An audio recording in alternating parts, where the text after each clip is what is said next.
Bab 928. Wasiat. Ucapan lalu membuat semua orang yang berada di tempat terkejut. Pada saat yang sama, mereka juga merasa malu. Mereka semua adalah segerombolan bapak-bapak, namun malah lebih payah dari seorang wanita. Tapi, apa gunanya lebih berani?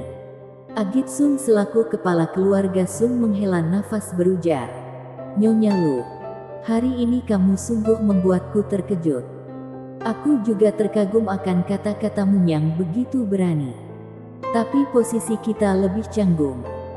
Ucapan dan tindakan kita tidak hanya mewakili kita sendiri, lebih mewakili kita satu keluarga. Kita harus memikirkan untuk nyawa sekeluarga. Jadi harap Anda pikirkan baik-baik baru bertindak." Untuk ucapan Agit Sun, pejabat tinggi dari ketiga keluarga besar menyatakan setuju. Mereka bukan mewakili perorangan, melainkan keseluruhan kekuasaan. Mereka harus bertanggung jawab untuk semua anggota ras mereka. Demi secuil harga diri yang kocak itu dan melibatkan nyawa semua orang. Ini namanya bertindak dengan perasaan. Orang-orang keluargamu juga tahu jelas akan hal tersebut. Jadi saat lalu mengatakan ini, wajah mereka semua langsung memucat. Hati mereka pun penuh dengan kekesalan. Lalu diam-diam menyapu orang-orang keluargamu sekilas, dan menyimpan tatapan penuh kekesalan mereka di mata. Lalu menyindir diri berkata, "Aku paham maksudmu. Jadi ucapanku tadi hanya untuk diriku sendiri. Dari detik ini, aku umumkan diriku keluar dari keluargamu. Dari sekarang, aku bukan orang keluargamu lagi. Entah keputusan apapun yang diambil keluargamu, mau ikut pengejaran dan pembunuhan Jeni, atau tidak ikut, aku tidak akan ikut campur." Huar. Keputusan lalu ini langsung menimbulkan kehebohan. Raut Weltmo langsung menjadi suram. "Istriku, kamu jangan bercanda seperti itu." "Aku tidak lagi bercanda." Lalu memandang Weltmo serius dan berkata, "Aku dan Cela baru saja berbaikan. Kalau kali ini harus melukai hatinya lagi, aku benar-benar tidak pantas menjadi seorang ibu. Lagi pula margakulu, bukan Mo. Aku pikir sudah banyak anggota keluarga Mo yang menaruh kebencian padaku. Well, aku tidak akan mempersulitmu. Entah keputusan apa yang kamu lakukan, aku tidak akan menyalahkanmu. Karena aku tahu, yang harus kamu pikirkan adalah keuntungan satu keluargamu." Sembari berkata, suasana hati lalu juga menjadi lebih lega. Kemudian ia tersenyum ria. "Bertahun-tahun sudah berlalu. Aku ingin bertingkah semauku untuk sekali saja. Dan bertingkah semauku sebagai seorang ibu." Semua orang kehabisan kata-kata, dan bingung juga dengan perasaan mereka. Setelah terdiam lama, Weltmo tiba-tiba memanggil Rika Mo kemari dan memandang Agit Sun berkata, "Saudara Sun, di Akademi Awan Putih ini, hubungan keluarga kita berdua yang paling dekat. Rika dan Mora jugalah sahabat yang bermain dari kecil hingga besar. Jadi ingin meminta satu hal padamu. Silakan katakan saja. Jangan sungkan denganku." Weltmo berujar, "Aku mohon kamu menerima Rika sebagai salah satu anggota keluarga Sun." Agit Sun mendadak mengerut alis berujar, "Saudara Mo, apa maksud ucapanmu itu?" Weltmo menoleh melirik lalu sekilas dan tersenyum berujar, "Meski aku dikenali sebagai kepala keluargamu, tapi selama beberapa tahun ini, keluargamu aku diurus oleh istriku. Kini istriku mau pergi. Aku tentunya akan ikut ia pergi. Posisi kepala keluargamu mau diserahkan kepada ras lain juga tidak masalah. Istriku memiliki keberanian yang begitu besar. Sebagai seorang pria, seorang suami, seorang ayah, aku tentunya tidak boleh terlalu lemah. Apalagi kalian tahu juga kalau aku ini babu istri. Hehe. Hingga akhir. Weltmo sendiri bahkan memerah dan memegang kepalanya dengan malu. Lalu memandang Weltmo dengan mata bersinar yang berkaca-kaca. Sepertinya suaminya ini tidak sepayah yang dibayangkannya. Sedangkan orang-orang di keluarga Mo merubah raut wajah dan seketika kesulitan untuk menerima kenyataan ini. Kepala keluarga, mengapa Anda juga? Tidak perlu memanggilku kepala keluarga lagi. Keluargamu masih ada banyak orang hebat. Biarkan mereka yang menduduki posisi kepala keluarga. Aku pikir mereka akan lebih baik dariku. Apalagi hanya mereka yang baru bisa memimpin keluargamu berjalan menuju arah yang benar. Aku tidak mampu melakukannya. Pikiran Weltmo tentu sama dengan Elalu. Waktu berlalu begitu lama. Ia juga berutang banyak kepada Celawang. Jika Celawang tahu ayahnya sendiri bisa-bisani membawa orang menangkap dirinya, bukankah ia akan sangat sakit hati? Jadi Weltmo memutuskan untuk pergi dari keluarga Mo bersama Elalu. Sedangkan alasan mengapa ia menyerahkan Rika Mo kepada Agitsun, itu dikarenakan sekalinya keluarga Mo terjadi perubahan kekuasaan, masa depan Riko Mo akan sulit tertebak. Weltmo khawatir kalau keluarga Mo akan memperlakukan Rika Mo buruk. Daripada begitu, lebih baik ia serahkan Rika Mo kepada teman baiknya. Aku paham. Agitsun mengangguk kuat dan berujar. Aku selalu menganggap Rika sebagai keponakanku. Lain kali apa yang dimiliki Mora, Rika juga tidak akan kekurangan. Terima kasih, ujar Weltmo penuh rasa terima kasih. Haha, kita kini teman. Untuk apa begitu sungkan? Agitsun tertawa senang mendengar percakapan keduanya. Orang-orang keluarga Mo merasa sangat malu. Kepala keluarga mereka lebih memilih percaya kepada Agitsun daripada anggota keluarga sendiri.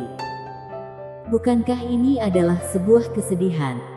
Saat ini, Rika Mo mendadak berkata, "Ayah, Ibu, aku mau ikut kalian. Kemana kalian pergi? Aku akan ikut selalu." Rika Mo merasa sangat tidak enak. Pesan kedua orang tuanya ini seperti wasiat baginya. Dan nyatanya memang wasiat. Mereka tidak akan membiarkan nyawa Celawang begitu saja. Sekal Celawang ketemu, mereka berdua pun rela mempertaruhkan nyawa mereka. Anggap sebagai tebusan terakhir mereka kepada Celawang beberapa tahun terakhir ini. Sedangkan musuh mereka adalah ras hantu, adalah mayat dewa. Jadi kemungkinan besar ini adalah tindakan mencari mati. Dan tentunya mereka harus mengurus pemakaman baik-baik. Elalu berujar dengan raut tegas. Dengar, Rika, Cela adalah putriku. Kamu juga putriku. Aku tidak akan membiarkan Cela begitu saja. Dan sama juga, aku tidak akan membiarkan kamu mempertaruhkan nyawa bersama kita. Lain kali kamu tinggal di keluarga Sun dengan tenang. Aku percaya Paman Sun tidak akan memperlakukanmu buruk. Tapi, tidak ada tapi. Elalu berujar dengan yakin. Ini adalah perintah guru. Jangan lupa, aku tidak hanya ibumu, tapi juga gurumu. Perintah guru tidak boleh ditentang. Kamu tidak mengerti. Bersambung. Bab 929. Pernyataan sikap berbagai kekuasaan. Rika Mo menahan air matanya dan tidak bicara lagi. Mora Sun maju dan menghiburnya. Tidak apa-apa, Rika. Guru Lu dan pamanmu hanya bilang ingin meninggalkan keluargamu saja. Belum tentu. Mereka menitipmu ke keluarga kita. Juga demi keselamatanmu. Semuanya pasti baik-baik saja. Selama ini kamu bersama denganku saja. Tunggu masalah ini selesai. Aku yakin guru akan cepat menjemputmu kembali. Rika Mo langsung mengangguk sedih. Setelah menenangkan Rika Mo, Weld Mo suami istri pun diam-diam menghela nafas. Ella Lu agak ragu, kemudian membuka mulut berkata, "Masih ada satu hal lagi." Pandangannya menyapu semua orang di sana. Tidak hanya orang-orang keluarga Mo saja, bahkan juga menyapu 3 keluarga besar lainnya. "Kalian semua berutang budi kepada menantuku." "Menantu?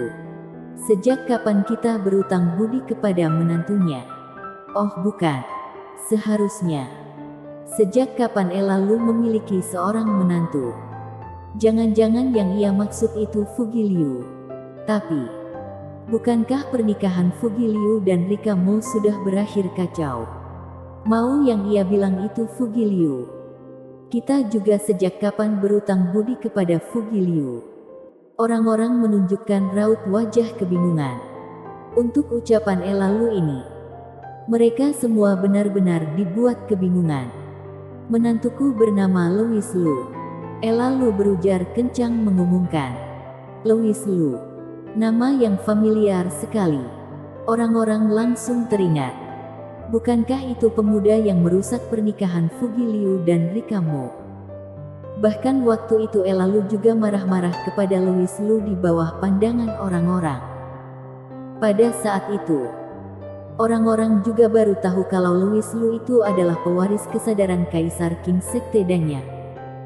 Tapi, dari apa yang dikatakan Ella Lu, kesempatan pemuda itu sudah habis. Namun apa yang terjadi sekarang?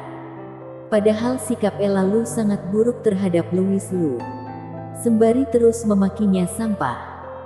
Namun mengapa hari ini ia malah mengumumkan bahwa Louis Lu adalah menantunya? Bahkan juga memasang wajah yang sangat percaya diri. Mengingat lagi kejadian tadi, perbedaan kesan Ella Lu dengan sebelumnya, orang-orang bahkan mulai curiga. Apakah nyonya cantik ini sudah dihina oleh seseorang?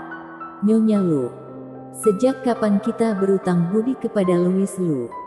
Bagi sebagian orang, Louis Lu hanyalah tokoh kecil yang tidak terkemuka sama sekali. Bahkan mereka tidak pernah mendengarnya sama sekali sebelum pernikahan itu. Lantas, bagaimana mungkin mereka berutang budi? Sepertinya Ella Lu ini menjadi bodoh. Orang-orang kebingungan. Ella Lu tertawa sinis dan berkata, "Nama lain menantuku itu Louis Zhang. Apakah sekarang kalian sudah mengerti?" Louis Zhang. Louis Zhang. Ketua Sekte Kaisar Pedang Baru itu. Ini bagaimana mungkin? Aura mereka berdua sama sekali berbeda. Bagaimana mungkin mereka adalah satu orang yang sama? Ella Lu menyeringai berujar, "Haha. Kalian semua mana mungkin bisa menebak cara menantuku? Kalau tidak percaya, kalian boleh coba membuktikannya kepada Sekte Kaisar Pedang." Setiap menyebut nama menantunya, Ella Lu pun tampak sangat bangga. Meski ia tahu Louis Lu sudah mati di tangan mayat dewa, tapi ia tetap merasa bangga untuknya. Ini adalah perubahan sikap Ella Lu. Selesai Ella Lu berkata, tempat seketika menjadi ramai. Tokoh seperti Louis Lu ini bisa saja tidak menonjol sama sekali. Namun nama Louis Zhang ini, mereka sudah sering kali mendengarnya. Apalagi, waktu dulu di Sekte Bright Thunder, Louis Zhang selaku Kaisar Pedang langsung menebaskan ilmu pedang yang mengerikan dan memecahkan formasi pembunuhan. Saat itu, hampir semua kekuasaan besar ada anggotanya di dalam formasi pembunuhan itu. Tentunya termasuk juga keempat keluarga besar Akademi Awan Putih. Kalau bukan Louis Zhang yang memecahkan formasinya, mereka bisa saja mati. Semua kekuasaan pun berutang budi kepada Louis Zhang. Namun Ella Lu malah memberitahu mereka bahwa Louis Zhang itu adalah Louis Lu. Jadi bisa dikatakan, mereka sebenarnya berutang kepada Louis Lu. Dengan seperti ini, mudah dipahami mengapa beberapa gadis itu masih mau keluar begitu saja. Meski tahu betapa kuatnya mayat dewa itu. Dulu waktu di acara pernikahan Kunlun besar, semua orang pun melihat sendiri bahwa Louis Lu duduk semeja dengan beberapa gadis di sana. Tampak jelas bahwa hubungan mereka tidaklah biasa. Kini, beberapa kekuasaan tersebut malah mau mengejar dan membunuh beberapa gadis itu. Bukankah ini semacam membalas budi dengan dendam? Seketika semua orang menunjukkan ekspresi malu. Melihat ini, Ella Lu menghela nafas panjang. Yang ia mau adalah efek ini. Meski tahu beberapa orang ini akan berakhir ikut serta pengejaran dan pembunuhan karena mereka tidak peduli akan harga diri sebagai manusia. Lantas bagaimana mungkin mereka peduli akan membalas budi dengan dendam? Tapi Ella Lu masih mau memberitahu hal ini. Ia ingin beberapa orang ini tahu bahwa yang mereka buang bukanlah harga diri manusia. Pada saat yang sama, mereka juga kehilangan norma-norma dasar. Ia ingin membuat orang-orang ini merasa malu. Tampak jelas, Ella Lu berhasil. Sekte Danyang saat ini juga lagi kebingungan. Lagi pula, beberapa gadis yang dikejar bunuh Harry pernah berlatih untuk waktu yang lama di tempat mereka. Dan setidaknya memiliki sedikit hubungan. Tidak hanya itu saja. Semua orang pun tahu hubungan Louis Lu dengan beberapa gadis itu. Jadi yang sekarang mereka hadapi adalah masalah membalas budi dengan dendam lagi. Jumlah orang yang mendukung untuk ikut serta atau tidak sama-sama terbagi menjadi dua. Sekarang mereka pun tinggal menunggu pertanyaan dari ketua sekte. Girgi Gu terdiam sangat lama. Pada akhirnya, tatapan terlintas sebuah keputusan. Hari itu kalau tidak adanya peringatan dari saudara Lu, mungkin kita sudah masuk ke dalam formasi pembunuhan. Jika hal itu benar-benar terjadi, kita pasti akan luka berat. Jadi aku memutuskan untuk aksi penangkapan kali ini, sekte dan yang tidak ikut serta bersambung.